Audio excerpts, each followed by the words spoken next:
వాళ్ళు వామపక్షానికి సంబంధించిన వాళ్లే అవ్వక్కర్లేదు. ఈ దేశంలో ప్రజలందరూ శాంతి సౌఖ్యాలతో బ్రతకాలని కోరుకునే ప్రతి కళాకారుడు సఫ్దర్ హష్మీ హత్య ఘోరం. సఫ్దర్ హష్మీ మాట్లాడింది నిజం, మేం కూడా మాట్లాడతాం.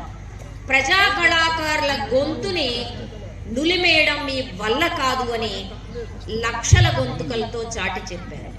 అది ప్రజా కళా ఉద్యమం. అందుకని కామ్రేడ్ సఫ్దర్ హష్మీకి, నల్లగొండ జిల్లా ప్రజానాట్య మండలి నిర్మాతల్లో ఒకడైన కామ్రేడ్ అంజన్నకు, అసంఖ్యాకంగా ఈ కాలంలో ప్రాణాలు అర్పించిన ప్రజా కళాకారులందరికీ జోహార్లు అర్పిస్తూ, ప్రజల కోసం ప్రాణాలు అర్పించిన అసంఖ్యాక వీరులందరికీ జోహార్లు అర్పిస్తూ, ప్రత్యేకించి ఈ తెలంగాణ గడ్డ మీద పోరాట వారసత్వాన్ని, కళా వారసత్వాన్ని కూడా వదిలి వెళ్ళిన అమరులందరికీ నీరాజనాలు అర్పిస్తూ మనం కొన్ని విషయాలు మాట్లాడుకోవాల్సింది.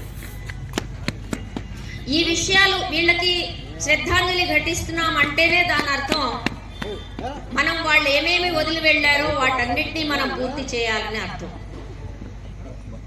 అందులో మొట్టమొదటి విషయం, ఇక్కడ చౌటుప్పల్ వాసులకి, చౌటుప్పల్ నాకు కొత్త కాదు, దాదాపుగా 35-40 సంవత్సరాల అనుబంధం, నాకు 40 సంవత్సరాల అనుబంధం నాకు చౌటుప్పల్తో. వస్తూనే ఉన్నా, మాట్లాడుతూనే ఉన్నా. కానీ చౌటుప్పల్లో అనేక మార్పులు జరిగాయి. ఒకప్పుడు ఉద్యమాలకి, ప్రజా గళానికి ఉవ్వెత్తు సాక్షిగా నిలిచి ప్రజా వ్యతిరేకుల్ని గడగడలాడించిన చౌటుప్పల్ ఇవాళ ఎక్కువ భాగం మౌనం పాటిస్తుంది. ఇవాళ ఎక్కువ భాగం వాట్సాప్లకి, సామాజిక మాధ్యమాలకి,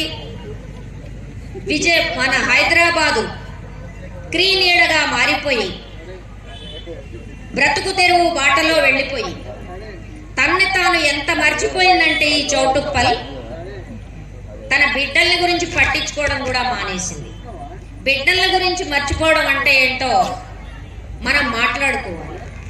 ఎందుకు మాట్లాడుకోవాలంటే, మన పిల్లలు, ఏ పిల్లల భవిష్యత్తు గురించి అయితే చౌటుప్పలే కాదు, ఈ దేశంలో ప్రతి నగరం, ప్రతి ఇల్లు, ప్రతి గ్రామం కలలు కంటుంది.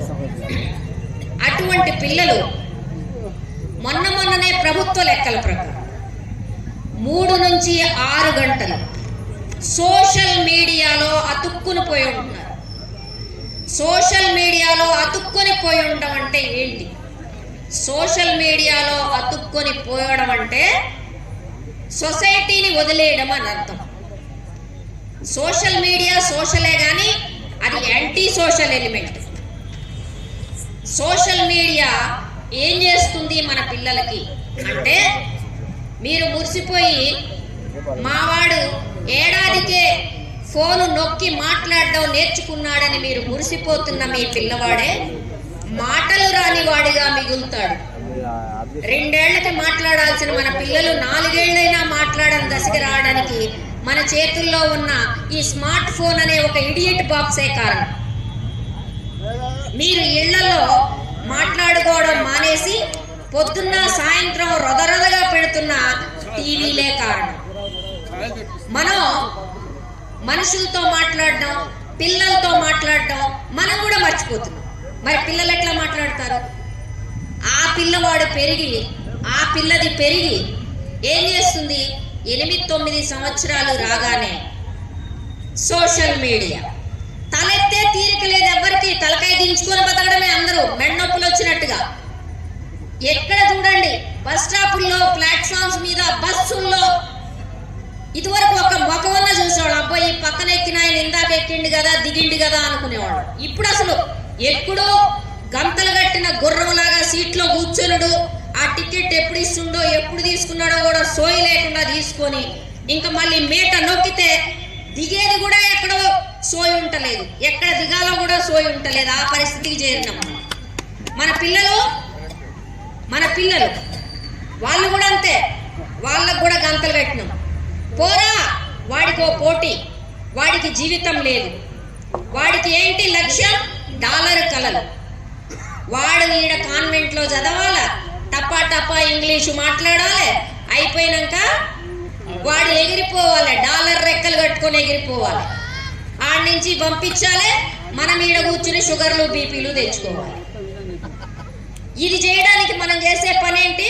వాడికి దునియాతో సంబంధం వద్దు, చుట్టుపక్కలతో మాట్లాడొద్దు, పెళ్ళిళ్ళకి పేరెంటాలకి కూడా తీసుకెళ్ళొద్దు, ఇరుగు పొరుగు పిల్లలతో ఆడుకోవద్దు.